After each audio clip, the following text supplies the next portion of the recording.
Dom gari macha darkar oibibra.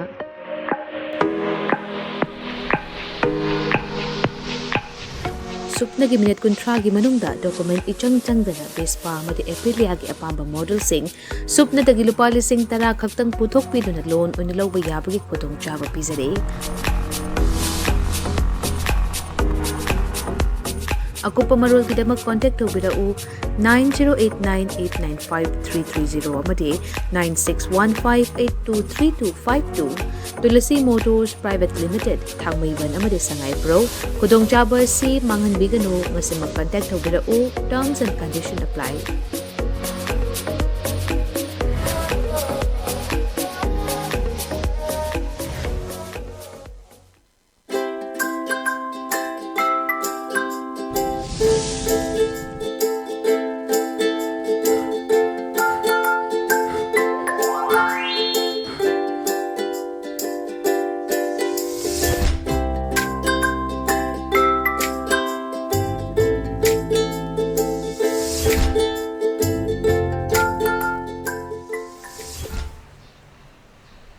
Very good afternoon. ELITETV test of cartoon Mahau Ming Taviri so Hamatara Mochari, Muran and Sim Fala from a pow singi cartoon singda, cartoonisina, Kari Haniniba, Kari Fonuniba, Karam Wapum Pum Lagatali Habdu, Miam, the Sandona Taxaba, Taxanabagi, Adom Habatariadon program, test of cartoon Mahau. I hammer the locals again,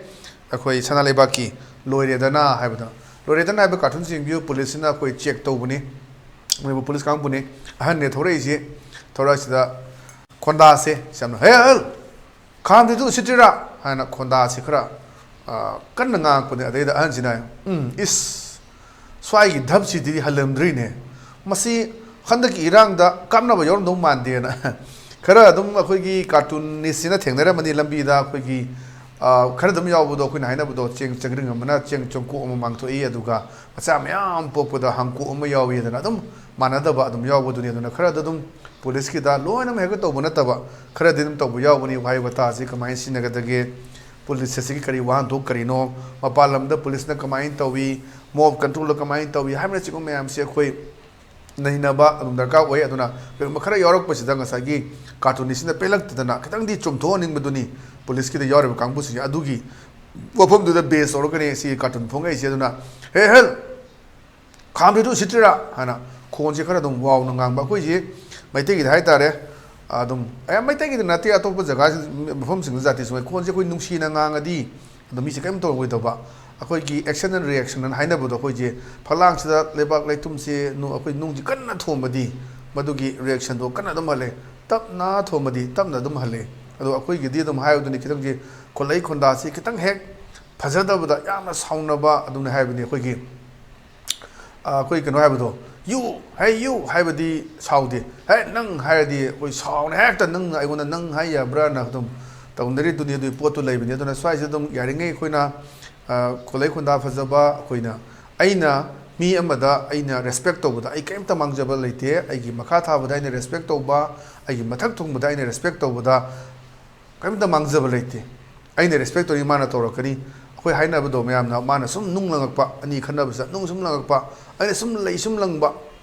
Lay some Langba, at the Magi, Nungdu, Tokitana, I lay Dunamagi to the low in a tar later to the Mazu, learning I later, but enough, lay Dum Langani. On a Yamna Fazaba, Duna, accident reaction, Labani, Kitana, Dunshinangba, Tapnangba, Kitangangba, Hibofum, Amna, a Fawa, Kogihan. Nungi, Novocason Eba, Lalina Canbra, Jumiana Canbra, Pazaba, Dusulane, and Matamatan Pusanzerajana, we Togolo Beva, Lamset Hazard Ibsiam lay, Lan Matam to the Togolo Beva to have Natana, live with me since the Kamanduna, Quina, Lunaga the Gay, who took to Munakamai Lunagani, who he can't have Lunagani, uniform, said and Hector Maduda, who ha, Leto Wushu, Toto Pay, being Antony, I don't know, Aduma Porto, Adugi, messages of people near the man, hide and denied. So I dub city Halam Drinena, Matom the Quillemiduni, fair encounter, gallantry, one Fangnabagi, Kutalopa, listening, couldn't pirates at Piadaba, listening to pirates at Piadaba, Mamadum Batum, Madum Batum, the Mahogre, Madu Peret, Maho resist, Nova, Era Manes Lysia, do not. So I said, yes. So I dub city Halam Drinena Havado, a Masi, Handaki Randa, Kamna Bayor, no man, dear, Sagi, cartoonist, messages, and a pig in a Tobuni, do not. चिंगदसु ngaire ma'am से कोई अतई दी कीदबनी चिंगदे दे खुदुम commando थाबिरकनो हायबनी commando सिगी action से दुम कांगलांग ngam हाय तारे दुम थोक थौदोंनि अदुना अदुम बजु मतंग मतम चाना दुम लांगी सिनबा अदुगा कोई अहल लमसिंग दा व्यवहार तो होनिंगबा फजना वरबा ताई सनानिंगबा अदुगी वखललोंदुनी थमिसेना आइगी मोतगी थमजगे मथंग द लेसिना कोई पोंगनाफमगी बालोहे हायबदुनी बालोहेबा सेंसर लेबियु कोई रेसगे मसाई हाइनि एमएलए सिंग मपान थोलक्तबा खरम मखै लावबा खरम मखैना तादबा मसबो उदबा नावैदि कोई चेंग यनबा आलू यनबा थाव यनबा मयाम अमा कोरोना की मतमदे हेक्ता खबर सिदा चाइबनी हदक अद उद्रे अदने असागी प्रजा सिंग मयाम सिदा एमएलए से लापने देदा माना प्रजा सिंग ना हाइबनी सर दी इरांग से फत्तबनिना उदब कुइरे कुचुसु पाले हक्चांगसु नोइरम लेना अखोगी इरांग फत्तेना थोक्तबा मयाम अखोई मसक उदबा टेलीविजन मसक उदबा एमएलए मयाम यावरी लेइरबा लेइत्रबा कायना खंगदबा मयाम नरेंद्र मोदी थिनबा दोइना मांगरेना थिनबा दोइना मयाम तोंगा तोंगा जगदा कोइसु एमएलए थिनबा दम यावे अदुदा प्रजा सिंजना याम नुंसीना हाइबदुनी सारदी इरांग से फत्तबनिना उदबा कुइरे कुचुसु पाले हक्चांगसु नोइरम लेना चारगा थागा दम लेइबा कांबु दम यावदबा नते आइना हाइबा नते को मसे कोई कार्टूनिस्टना फोंदो एबदुनी अखोइदमु फॉरेन अगेंस्ट अखोइ लेते आइदी येलमिबा लाइसिगी मतुंगिना मदुदेदा खरा इलाबोरेट तौरकांदा जिगी सोशल इश्यू सिंगसी पुसलगा मयामदा अखोइ भाव तामिननबा कार्टूनिस्टना पीरेबा मोड अदुगा अखोइगी मुबा मोड खरा हपसलकांदा मयामदा अखोइ भाव तामिननबा ज्ञान तामिननबा माइना तौजबर प्रोग्राम नि कनागुंबगी फॉरेन अगेंस्ट लेजबा प्रोग्राम नते अखोइ संदोकचरिबसे अना सिदैदनी कोइना उरुदबा अदुदि पुरा कम्प्लेक्शन फजरंबा अदि हक्चांग हति नोइ थोंबा अदुना इरांग फत्तेना थोलक्तबा अदुदा प्रजा सिंगसिना हाइबदुनी अदुना भोट लेपमदाय मतमददि प्रजा से खोंटेंग मिता खंगदे खुरुमदना मखोंग पायरा खुरुमदना आइबु प्रजा की सेवा जा मुक्तदि फंगनबियु असेंबली की फ्लोर बाउता खो योहनबियु कायना खुरुमबा अदुगा कार कांद दुम कावगिबगी वहमसिदि आइना हाइब नते मयामदुन खंगदना वहमनि अदुमबगी स्टेज से लेरे एमएलए मसक उदबा यावरे केंद्रदा हाइबा अदुमबगी प्रजा सिंगना फोंदोरब मफमदु कार्टूनिस्टना माइ पुसलाकांदा मदुगे थीमदु पुसलाकांदा मान येलकपा कार्टूनी हाइदना आइ मोतेगे थमजगे पथंगदा लेसिना कोई वेलन पाउगी अस लोइरे हाइबदुनी अदैसिदा वेलन पाउसिना कोगी इशूदे खरे थदोगरची इशू मखलम निसु नोंनिंगबा अमनि अदैदा हल्लनि ख वरै सानबने यूसिना यूना इमुंगी सेल थोम सोहली हाइबा अमसिना हारकपा अमसिना अयुवन बसिना हाइरे अयुवन बा खोइददि सोहनदे दैना माना अना हजिक्सी यूगी इशू से मु इरांग से खोइ मणिपुर से इशू मगे मतुंगदा इशू ngama यूगी मु प्रोहिबिशन लौथोनि हाइबि मदुदा हेक्ता दु इशू लोइरबनि मदुदगी खोइ कोरोना मु लाए हजिन मु लान मु लाए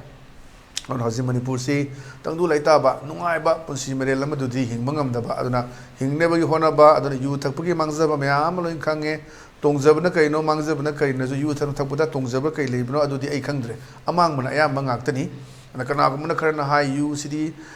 sana thaknaba nate min thaknaba ni hakchang la kana li nongmada 60 ml thakpada 90 ml thakpada kaimta kai di haimna chingba tong expert kana pibusu lei baduna expert ki mo ni ana sai da haisini yu sina imungi sel sumdiam sole mai na padu toy yu tha mani chalaga yung ta de thakpa pek ama pahawdadi pek ani pahawdadi hek tum hola baga brasek loi baga yu thakpa kangmu amsu leimni chakhaw pat patna sigiba ado mayam adadi ayun basno haire sayun ba khoidadi sohan de dai na mana an bade sokte hoi mai masa masu na tham dagadi so oya duna mai di sendong phangim ni lupa cham da loru du cham khayo lani yang khaida mawdra da loru su lupa cham tara kun da yola su madugi magi sendong dinam leiba adoi potin duga leirega thaibe mungsina hekta haina bodo halakpada khoi lila drama da yoy dune dum chak thongbo cheng leite cheng du leitre su chak to thongmo yadra na kausal le do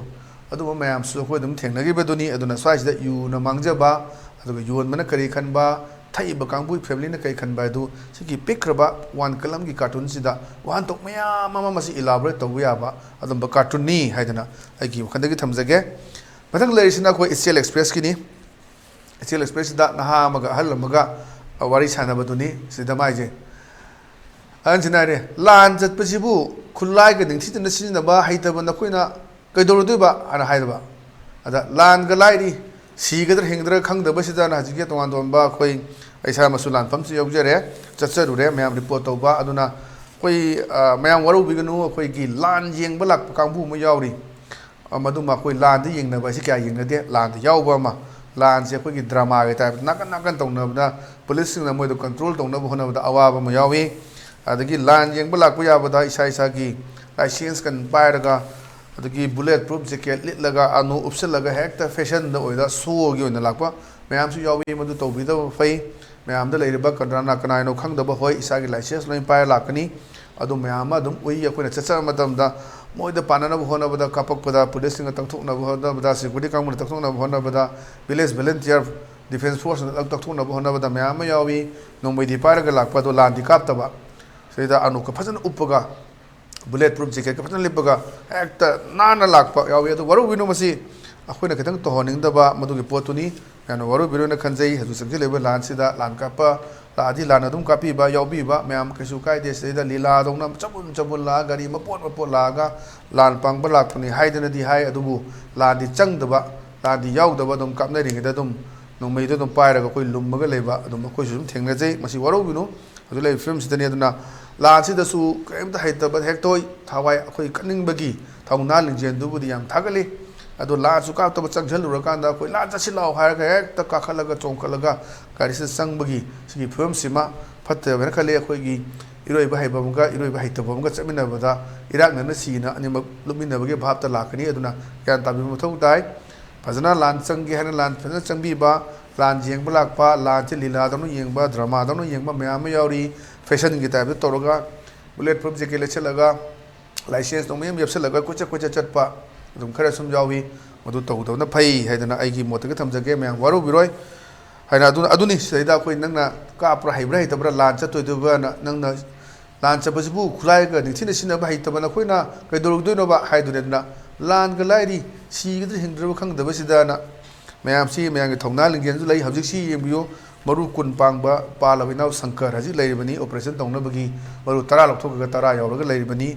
सोरगे नोंगदमनी मागी Cheng लैबदगी हिंगदना ngasijadubu माना फराकाना मासु लांदे चंगिनी हाइबि वफमसे अखोइना नान elite TV ना exclusive news अमा ma'am थमजगिबदुनी अना खना अखोइजे भाब तामिना मथौ ताय ma'am वारो बिरोइना खंजै पतंग लेसिना कोइ पीपल्स क्रॉनिकल नी पीपल्स क्रॉनिकल की संडे स्पॉइलर हाइदना सैदा मैम सिदा खुंगंग सिदा लाए सिचु एमएलए मंत्री से येंगा लाए अदुदा प्रजा सिंगना हाइरे नो he has changed after the violence हजकी violence की मतंग नमाजी अचौबा चेंज अमोइरे he doesn't avert from any injustice मा any अखोइ अरानबा थबक सिदोगी माइ लेदना चेंदे अदो मेंग चंगे avert तौदे don't avert तौदे अदुगा recently कोइ द्रिंगदा he said मारा कोइ लौथोकपदनी कथर पताम थोपा the official who alleged against him माके मायोक्ता लेरिबा कांगबुदुदी माना नरमा कथोपा थबक थदतपद यावरबने मासे याम फारबनी he is change होने मासे अदुना violence मरम मरका मासे this injustice सिंग द मासे कोइ मी थैरगा लैत्रे अन कोइ दिंगदि मांगनने माइ अगेंस्ट ngakpo amdi लौथोक्रबनेना अन वाइ याम फजबा हाइ तारिको अदब सुबम मैम से याम लै अदुना हजी लेबा ngасai यावरे एमएलए मा फजना कंप्लेक्शन ग थोगा लाकपा नै थोगा लाकपा मैम मा कोइ थेंगनगरे अन स्वाइसदनी मा जम चेंज तौरबनी हानि मौन नत्रबनी हाइदना हजी लान मतम सिददी कोइ तबक हापा करी करा तो मैम लोइना लेपगा लेबनिना मैम से वानबा लानि मतेंग पांगबा मैम मा यावनरिबा अदैदा सदैदा मासी इनजस्टिस तौद्रबनी अदुमबदा लेथो चत्रबनी फजना तौबने दुबै कोइ कुइदिना माना मौन ngakpa पुने हाइबा अमदिने माजे चेक तौद्रबनी लौथोख्रबनी हाइदना सो मफमसे दम थोपदुनी अवना कोइ ngasiगidi एलिट टीवी की टेस्ट ऑफ कार्टून की महाव मतंग असे तले छनजरे मेंग ताबिरबु सिंबम कना खुरम जबोलना कानेन बेयाथनि जरी पिनेबिस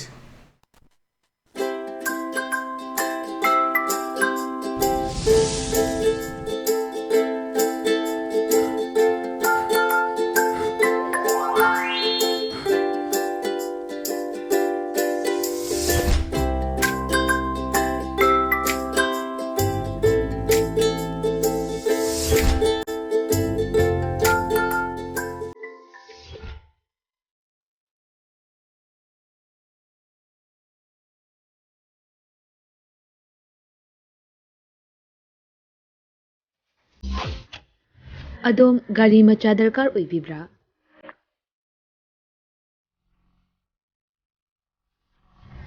ꯁꯨꯞꯅꯒꯤ ꯃꯤꯅꯤꯠ 30ꯒꯤ ꯃꯅꯨꯡꯗ ꯗꯣꯀꯨꯃꯦꯟ ꯏꯆꯪ ꯆꯪꯗꯅ ꯚꯦꯁꯄꯥ ꯑꯃꯗꯤ ꯑꯦꯄ꯭ꯔꯤꯂꯤꯌꯥꯒꯤ ꯑꯄꯥꯝꯕ ꯃꯣꯗꯦꯜꯁꯤꯡ ꯁꯨꯞꯅꯗꯒꯤ ꯂꯨꯄꯥ 10,000 ꯈꯛꯇꯪ ꯄꯨꯊꯣꯛꯄꯤꯗꯨꯅ ꯂꯣꯟ ꯑꯣꯏꯅ ꯂꯧꯕ ꯌꯥꯕꯒꯤ ꯈꯨꯗꯣꯡꯆꯥꯕ ꯄꯤꯖꯔꯤ꯫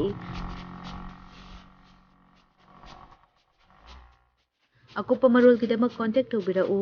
9089895330 ꯑꯃꯗꯤ 9615823252